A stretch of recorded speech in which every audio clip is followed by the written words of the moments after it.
Hello everyone, आप सभी का विजय पथ अकेडमी की यूट्यूब क्लासेस में हार्दिक स्वागत है। आज का जो हमारा सेशन होने वाला है वो आपके बौद्ध धर्म से संबंधित एक महत्वपूर्ण सेशन होगा। ये कई पार्ट्स में आएगा। अभी हम आज पहला पार्ट देखेंगे, ठीक है। चलिए, इसमें हम आपके सामान्य जानकारी के विषय में देखेंगे, बौद्ध धर्म से संबंधित, ठीक है। तो सबसे पहले हम देखते हैं बौद्ध धर्म का क्या परिचय है, कौन बौद्ध धर्म के प्रवर्तक हैं, उनके बारे में हम जानते हैं। सबसे पहले आप याद रखिए, बौद्ध धर्म के प्रवर्तक कौन है? आपके गौतम बुद्ध, ठीक है। तो लिखते चलेंगे साथ में मेरे। बौद्ध धर्म के जो कहा जाए प्रवर्तक कौन है? आपके गौतम बुद्ध है। कौन है? आपके गौतम बुद्ध। इनके बचपन का नाम मिलता है क्या? सिद्धार्थ। क्या मिलता है? सिद्धार्थ मिलता है, ठीक है। इनके बचपन का नाम सिद्धार्थ मिलता है। अगर हम बात करें इनकी माता की, तो इनका माता का नाम क्या है? इनकी माता का नाम है महामाया। क्या है इनकी माता का नाम? महामाया, ठीक है। और इनके पिता का नाम क्या है? इनके पिता का नाम है शुद्धोधन। क्या नाम है? शुद्धोधन। क्लियर है? इसको अच्छी तरीके से याद रखिए। माता कौन है? महामाया। पिता है शुद्धोधन। और जो माता है इनकी महामाया, इनके जन्म के 7वें दिन के बाद इनकी क्या हो जाती है? मृत्यु हो जाती है, ठीक है। तो लिखेंगे जन्म के 7वें दिन के पश्चात क्या हो गई? इनकी मृत्यु हो गई। क्या हो गई? मृत्यु हो गई इनकी, ठीक है। क्यों हो गई ये मृत्यु? इसका भी एक बहुत बड़ा कारण था। देखिए, वो बहुत चिंताग्रस्त थी, क्योंकि क्या क्या था, विद्वानों ने ये घोषणा कर दी थी कि आपका जो पुत्र है वो क्या करेगा? सन्यासी बन जाएगा। तो इस दुख में और भी बहुत सारे कारण थे, जिस वजह से महामाया देवी चिंता में रहने लगी कि क्या मेरा एकमात्र जो पुत्र है वो भी क्या सन्यासी बन जाएगा, तो मेरे वंश का क्या होगा, और मेरा बेटा मुझसे बिछड़ जाएगा। तो इस वजह से क्या हुआ कि उनका देहांत हो गया। फिर इनका पालन पोषण कौन किया? इनकी माँ, इनकी जो कहा जाए मौसी हो गया, या इनकी सौतेली माँ, सौतेली माता, जिसका नाम था प्रजापति गौतमी, ठीक है। क्या नाम था?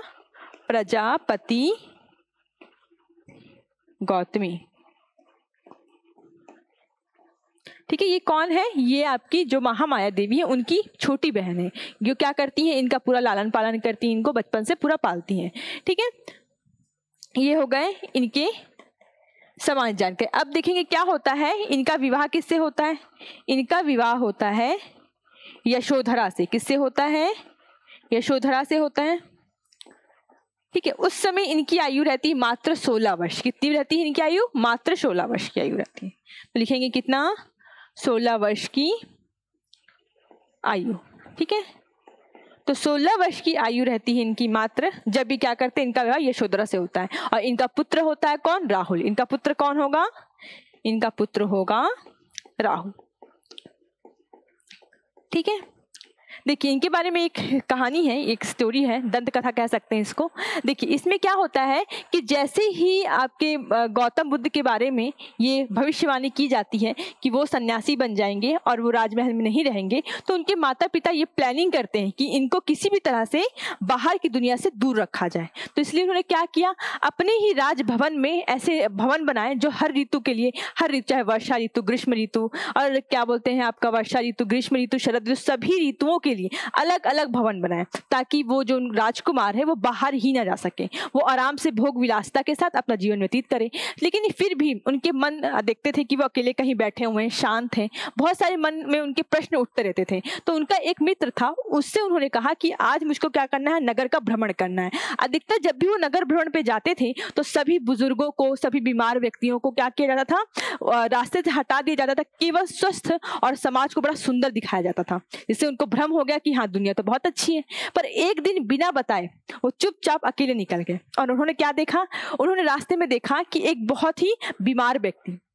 तो देख के सोच में पड़ गए कि ये कैसा व्यक्ति, मैंने तो आज तक इस प्रकार का कोई व्यक्ति ही नहीं देखा। तो अपने मित्र से उन्होंने पूछा कि ये बीमार व्यक्ति कौन है, मतलब ये व्यक्ति है कौन, मैंने तो आज तक इस प्रकार कोई व्यक्ति ही नहीं देखा। तो बोले कि क्या बोलते, ये जो है बीमार व्यक्ति है, इसको कोई बीमारी हो गई है। तो बोले क्या मुझे भी बीमारी हो सकती? बोलते हाँ। तो बोलते क्या मैं भी ऐसी हो जाऊंगा? बोले बिल्कुल हो जाओगे, ठीक है। फिर थोड़ा दूर और जाके उन्होंने एक वृद्ध व्यक्ति को देखा कि ये कैसा प्राणी है? तो बोलते वृद्ध व्यक्ति है। तो उनका वही क्वेश्चन था कि क्या मैं भी वृद्ध हो जाऊंगा? तो बोले निश्चित ही। फिर कुछ आगे और गए तो उन्होंने देखा एक शव, जिसके शव को जो है, शव को चील लोग नोच नोच के खाए थे, चील कौवे।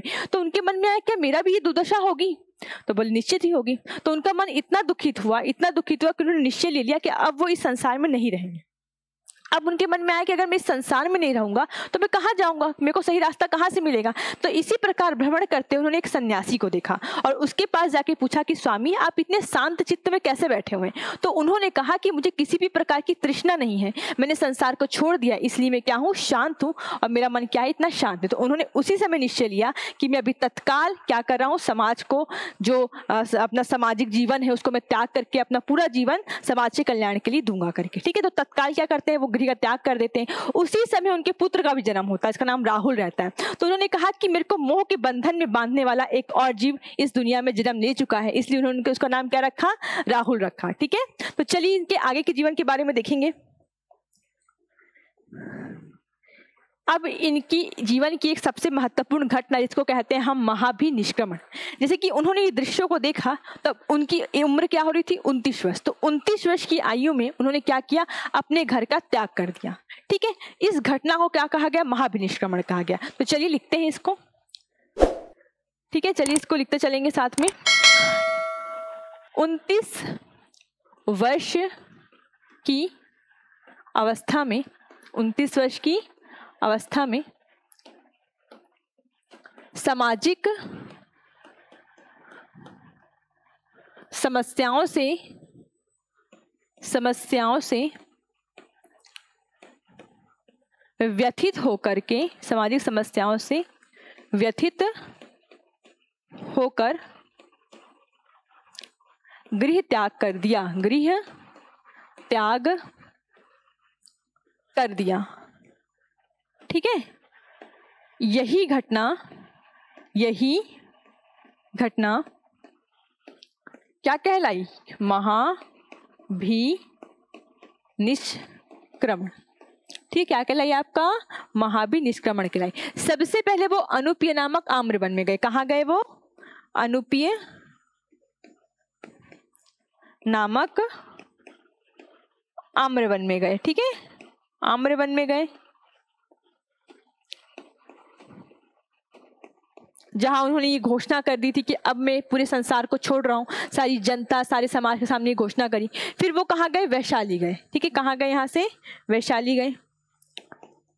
वैशाली गए जहां इनकी मुलाकात किससे होती है, सांख्य दर्शन के दार्शनिक आचार्य अलारकराम। ठीक है, वैशाली गए जहां इनकी मुलाकात सांख्य दर्शन के दार्शनिक अलाल कलाम से हुई। किससे हुई, अलार कलाम से।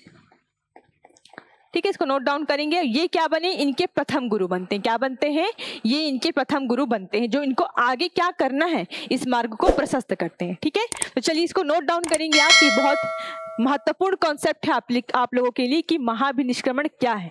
दिमाग में इसको अच्छी तरीके से बैठा के रखिए। चलिए आगे देखेंगे। आगे है हमारा धर्म चक्र प्रवर्तन। क्या है आपका, धर्म चक्र प्रवर्तन। देखिए क्या होता है, जब वो 29 वर्ष की अवस्था में घर त्यागे, उसके बाद अथक उन्होंने क्या की, परिश्रम किया, अथक तपस्या की। तब जाके 6 वर्षों के बाद जब वो 35 वर्ष की आयु के हो गए, तब उनको क्या प्राप्त हुआ, ज्ञान प्राप्त हुआ। ठीक है, वैशाख पूर्णिमा की रात्रि थी, उनको क्या ज्ञान प्राप्त हुआ बोधगया में। ठीक है, तो लिखेंगे आप कि 29 वर्ष की आयु से लगातार 6 वर्षों, कितने वर्षों, 6 वर्षों की अथक तपस्या के पश्चात,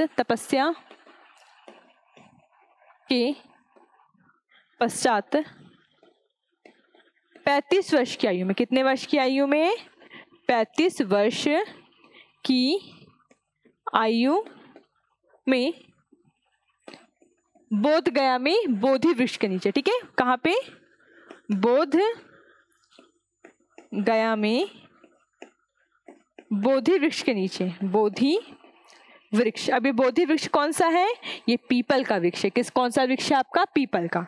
ठीक है, तो लिखिएगा पीपल, बोधि वृक्ष के नीचे। और कौन सी नदी है? निरंजना नदी। नदी का नाम भी याद रखिएगा, कौन सी नदी? निरंजना नदी के तट पर क्या हुआ? इनको ज्ञान प्राप्त हुआ। ठीक है, क्या हुआ? ज्ञान प्राप्त हुआ इनको। ठीक है, इसी घटना को क्या कहेंगे आप लोग? इस घटना को कहेंगे आप लोग धर्म चक्र परिवर्तन। जब ये ज्ञान प्राप्त हो गया, अब इसके आगे चलेगी चीजें। यहाँ पे इनको ज्ञान प्राप्त हुआ। अब ज्ञान प्राप्त होने के बाद अब ये कहाँ जाते हैं? आपका बोध गया से उरुवेला, जिसको कहते हैं आपका सारनाथ। ठीक है, जब वहां जा करके उन्होंने सर्वप्रथम 5 ब्राह्मण सन्यासियों को अपना पहला क्या देंगे? उपदेश देंगे। तो ये पूरी घटना क्या कहलाएगी? आपका धर्म चक्र परिवर्तन। चलिए इसको लिखेंगे, इसको स्क्रीनशॉट ले लीजिए आप लोग।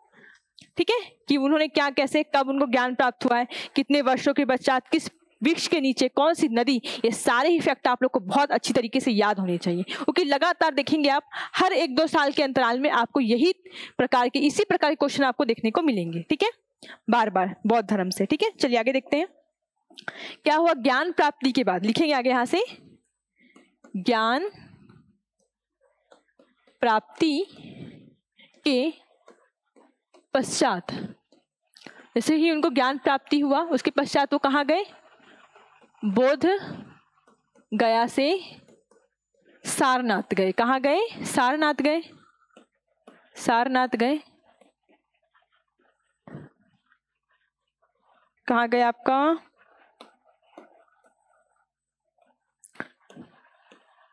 सारनाथ गए और 5 ब्राह्मण सन्यासियों, कितने? 5 ब्राह्मण सन्यासियों को क्या किया? प्रथम उपदेश दिया। 5 ब्राह्मण सन्यासियों को क्या दिया? प्रथम उपदेश। यही घटना क्या कहलाती है? आपका धर्म चक्र परिवर्तन।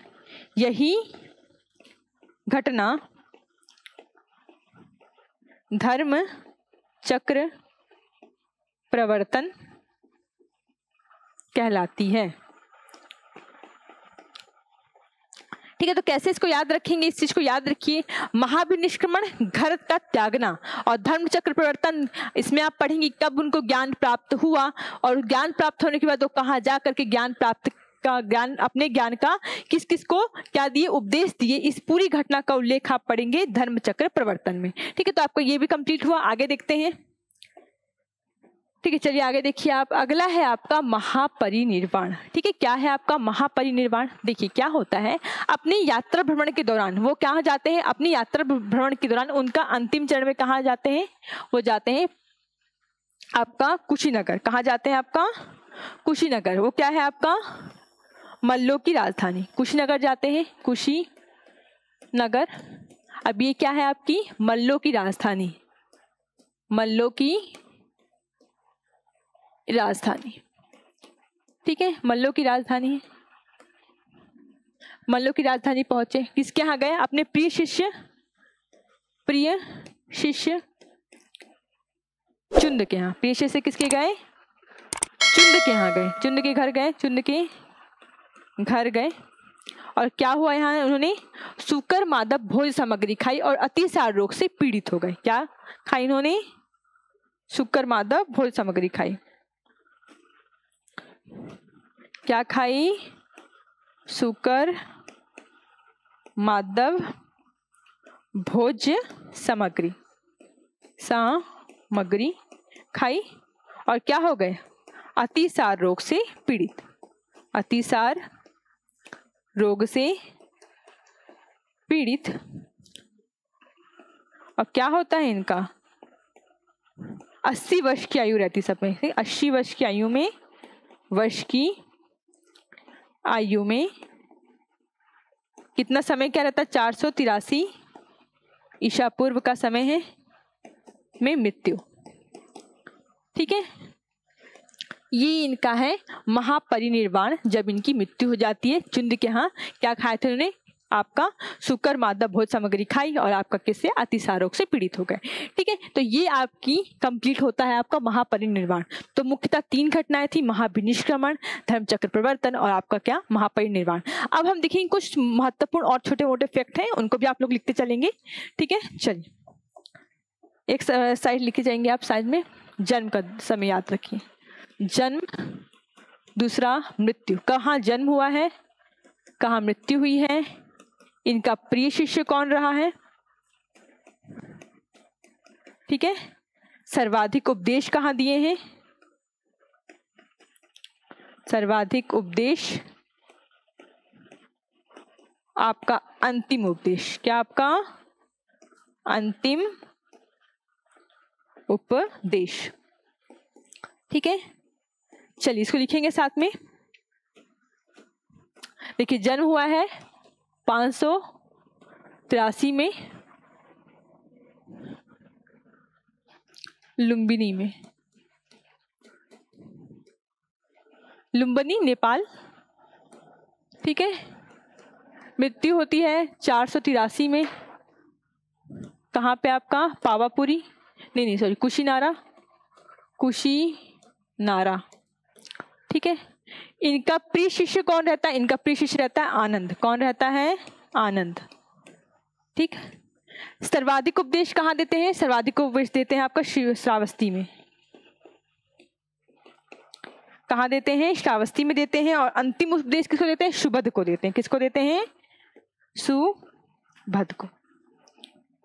ठीक है, तो ये कुछ और अन्य फैक्ट हैं, इसको भी आप लोग अच्छी तरीके से याद रखिए। मैं उम्मीद कर रही हूँ आपको चीजें बहुत अच्छे समझ आई होंगी। इसके आगे के जो पार्ट है जिसमें हम उनके क्या उन्होंने उपदेश दिया, कहाँ कहाँ बौद्ध संगीति हुई, इससे संबंधित हम चर्चाएं करेंगे। तो इसी प्रकार जुड़े रहिए। धन्यवाद।